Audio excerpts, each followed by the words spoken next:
드디어 구속 갈림길에 설 수밖에 없게 됐습니다. 김복준 의원님, 검찰이 어제 이명박 전 대통령에게 구속영장을 청구했네요. 네, 맞습니다. 네. 이명박 전 대통령이 3월 14일 날 검찰에 소환돼서 조사를 받았죠. 네. 그리고 이제 5일이 경과한 3월 19일 어제입니다. 아하. 어제 이제 검찰에서는 그 뇌물수수 등 한 18가지 안팎의 혐의로 구속영장을 청구했는데요. 네네.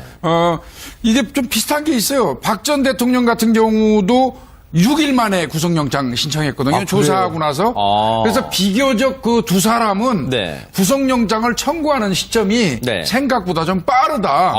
이런 생각은 좀 듭니다. 네. 박근혜 전 대통령 때는 검찰이 엿새 만에 영장을 청구했는데 이명박 전 대통령 때는 뭐 하루가 빠르다. 이것도 뭐 기록 아닌 또 기록으로 남게 됐습니다. 그런데 최영일 평론가님. 네.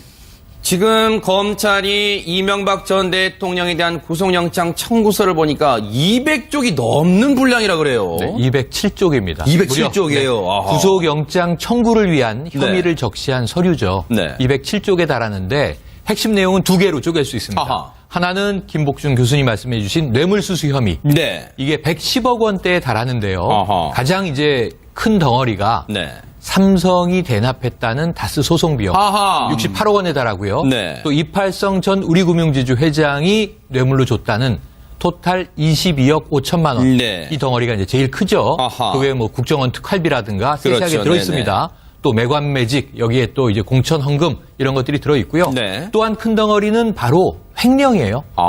다스는 누구 겁니까? 굉장히 오래 물어왔지 그랬었죠. 않습니까? 네네. 자, 이 서류에는 다스는 이 전 대통령 것이다. 네. 다스에 처음 지분을 사들였던 도곡동 땅 이명박 전 대통령 것이다. 네. 이렇게 들어있어서 아하. 그렇다고 하면 다스에서 최초에 120억 원대 격리 여직원이 과연 횡령했던 것인가, 몰래 훔쳐냈던 것인가, 아하. 요거 외에 네. 또 350억 원의 거래를 통한 분식회계로 만들어낸 비자금이 있어요. 네. 그럼 이 350억 원대의 비자금도 결국은 횡령인데 다스가 이 전 대통령 소유의 것이라면 네. 횡령죄도 당연히 소유주에게 가는 것이죠. 그래서 그렇게 귀결될 수 있겠네요. 네. 어마어마한 혐의들이 18가지의 주요 내용은 그러니까요. 그렇습니다. 네.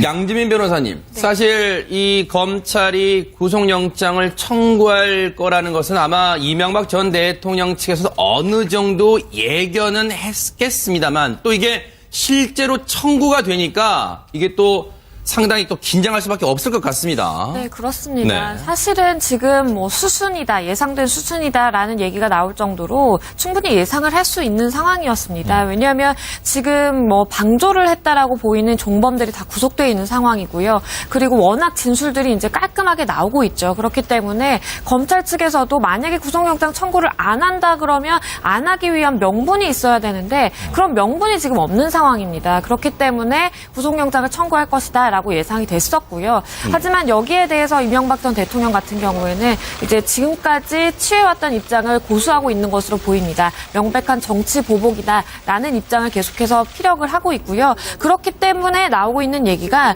지금 정치 검찰을 비롯한 국가 권력이 총동원돼서 진행된 이명박 죽이기다라는 입장을 밝혔거든요. 그런 것만 보더라도 지금 검찰에서 유죄라고 확신하고 있는 그 혐의들에 대해서 일단은 무죄 주장을 계속하면서 네. 그 영장실질심사에서도 범죄 혐의가 소명이 충분히 되지 않았고 라는 증거인멸과 도주류가 없기 때문에 이것은 기각돼야 된다라는 논리를 펼칠 것으로 보입니다. 로 만들어낸 비자금이 있어요. 네. 그럼 이 350억 원대의 비자금도 결국은 횡령인데 다스가 이 전 대통령 소유의 것이라면 네. 횡령죄도 당연히 소유주에게 가는 것이죠.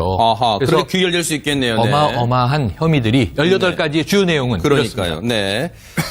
양지민 변호사님, 사실 이 검찰이 구속영장을 청구할 거라는 것은 아마 이명박 전 대통령 측에서 어느 정도 예견은 했겠습니다만 또 이게 실제로 청구가 되니까 이게 또 특활비라든가 세세하게 그렇죠. 들어 있습니다. 또 매관 매직 여기에 또 이제 공천 헌금 이런 것들이 들어 있고요. 네. 또한 큰 덩어리는 바로 횡령이에요. 다스는 누구 겁니까? 굉장히 오래 물어왔지 그랬었죠. 않습니까? 네네. 자, 이 서류에는 다스는 이 전 대통령 것이다. 네. 다스에 처음 지분을 사들였던 도곡동 땅 이명박 전 대통령 것이다. 네. 이렇게 들어있어서 아하. 그렇다고 하면 다스에서 최초에 120억 원대 격리 여직원이 과연 횡령했던 것인가, 몰래 네. 훔쳐냈던 것인가, 아하. 요거 외에 네. 또 350억 원의 거래를 통한 분식회계로 청구서를 보니까 200쪽이 넘는 분량이라 그래요. 207쪽입니다. 207쪽이에요. 아하. 구속영장 청구를 위한 혐의를 적시한 서류죠. 네. 207쪽에 달하는데 핵심 내용은 두 개로 쪼갤 수 있습니다. 아하. 하나는 김복준 교수님 말씀해 주신 뇌물수수 혐의. 네. 이게 110억 원대에 달하는데요. 아하. 가장 이제 큰 덩어리가 네. 삼성이 대납했다는 다스 소송 비용 아하. 68억 원에 달하고요. 네. 또 이팔성 전 우리금융지주 회장이 뇌물로 줬다는 토탈 22억 5천만 원. 네. 이 덩어리가 이제 제일 크죠. 아하. 그 외에 뭐 국정원 박 전 대통령 같은 경우도 6일 만에 구속영장 신청했거든요. 아, 조사하고 나서. 아. 그래서 비교적 그 두 사람은 네. 구속영장을 청구하는 시점이 네. 생각보다 좀 빠르다. 이런 생각은 좀 듭니다. 네.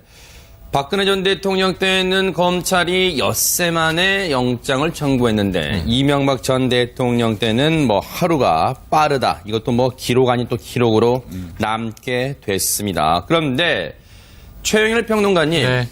지금 검찰이 이명박 전 대통령에 대한 구속영장 드디어 구속 갈림길에 설 수밖에 없게 됐습니다. 김복준 의원님, 예. 검찰이 어제 이명박 전 대통령에게 구속영장을 청구했네요. 네, 맞습니다. 네. 이명박 전 대통령이 3월 14일 날 검찰에 소환돼서 조사를 받았죠. 네. 그리고 이제 5일이 경과한 3월 19일 어제입니다. 아하. 어제 이제 검찰에서는 그 뇌물 수수 등 한 18가지 안팎의 혐의로 구속영장을 청구했는데요. 네네.